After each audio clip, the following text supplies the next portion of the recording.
खुलुमबाय नोंथांमोनखौ बयखौ बरायबाय दिनै 24 मे 2023 बारायजायो बुधबार फैदो दिननि खौरांफोरखौ बेखेवनोसै। कानपुरनि साकिरी ओनसोलाव सासे 7 बोसोर बैसोनि हौवासा गथ'आ सासे 3 बोसोर बैसोनि हिनजावसा गथ'खौ साइकेल सालायनो लाना थांनानै हिनजावसा गथ'खौ ब्लेडजों हानानै जिनाहारि खालामनो थाखाय नाजानाय जादोंमोन।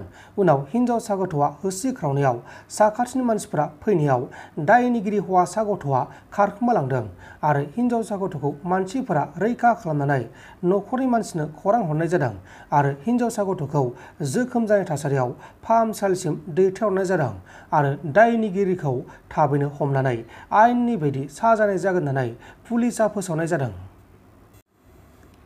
मोनसे गिख्रंथाव लामानि जाब्रबथाय जादों। बे गिख्रंथाव लामानि जाब्रबथायाव 7 सुबुङा अबथिराय जायगायावनो जिउ गोमादों।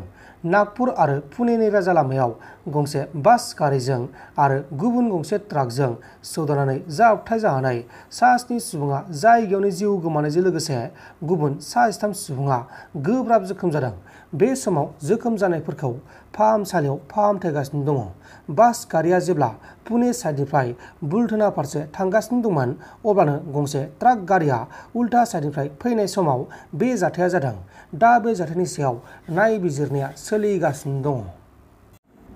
बे बाराव सोरखारा नङा सरासनस्रा सुबुङासो मदद होदों। गोलाव समनिफ्रायनो रायजो राजाफोरनि थांलाय फैलाय खालामनायाव जेंना नुजाथिनाय चिरां डिस्ट्रिक्टनि सिङाव थानाय 2 नं बेंटल गामिनि दालांखौ सोरखारा बानायनो हायाखै। अदेबानि सोरखारा गोदोनि सोरखाराबो आरो आथिखालनि सोरखाराबो बानायनो हानो हायाखैमोन। बेनिखायनो समाज सिबियारि हारि अनफावरि जिसया सुमफ्रामारि बिथाङा लुफुंना होनो थाखाय सिगांबोदों। फंबाय जिसया भटनि थाखाय जोंनो हेल्प होफैदों बेखौ साननो नाङा। खारन जोंनि छात्र छात्री थांलाय फैलाय हान्था मेला आरो बाहाय बेसेबांबा हेक्टर हा दङ बाहाय हाल मावग्रा मा मावग्रा मोसौ माबा बारहैयो बेफोर बिराद उसुबिदा आरोखि। बे उसुबिदायाल' जोंना जोबथोंसै होननानै माबानानै जोङो बे फंबाय जिसुया बेखौ साननानै माने बेखौ जोंनो हेल्प होफैदों आरो। गथिखे जोङो रायजोनिफ्राय थारमाने दानि सरखार बे सरखारा जुदि आरसिसिनि थाखाय जुदि आवगायबोयोब्ला होनो थाखाय बे बिराद मोजां जागोन आरोखि रायजोफोरनि थाखाय। खारन मोनसे लामा थायोबा बा मोनसे दलं थायोबा मोनसे गामिल'सो थाबायगोन बे नङा। बे दलंजों हाजार हाजार गामि दङ बे दलंजोंनो बारस'गोन बे दलंजोंनो थाबायगोन। आरो बाहाय जोंहा बिराद गिदिर माबा क्लाब न' दंखायो। पार्टिनि मानसि जेसेबांखि जाया माबायानो जा BPFआनो जा बा UPPआनो जा बा माबायानो जा बे न'आवनो मिटिं जाफैयो सम सम बे भटनि समाव।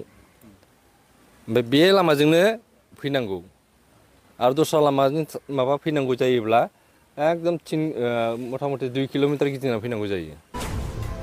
नोंथांमोन दिननि खौरांफोरा बेखिनिल'मोन। बेखिनिसिम नायनायनि थाखाय नोंथांमोननिसिम रोजा रोजा साबायखर। गोजोन्थों एसेनोसै। जय बर' हारिनि।